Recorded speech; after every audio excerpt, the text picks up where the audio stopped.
Resmi cerai dari Ferry Irawan, Vena Melinda tak ingin cepat buka hati, akui lebih hati-hati.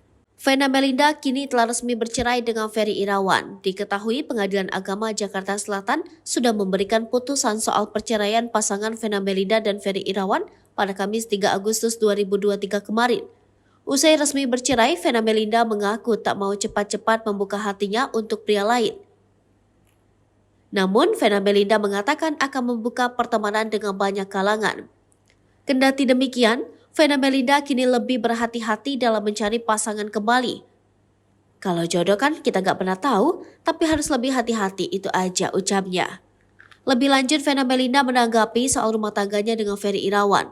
Terkait permasalahan yang terjadi dengan Ferry Irawan, Vena menilai hal itu merupakan skenario terbaik yang diberikan Tuhan untuknya. Terkait permasalahan yang ia hadapi, Vena Melinda menuturkan jika dirinya kini bisa lebih dekat dengan Tuhan, keluarga, serta anak-anaknya. Untuk diketahui, Vena Melinda melayangkan gugatan cerainya ke Ferry Irawan pada 7 Februari 2023 lalu. Hal itu merupakan buntut kasus KDRT yang dilakukan Ferry Irawan terhadap Vena Melinda.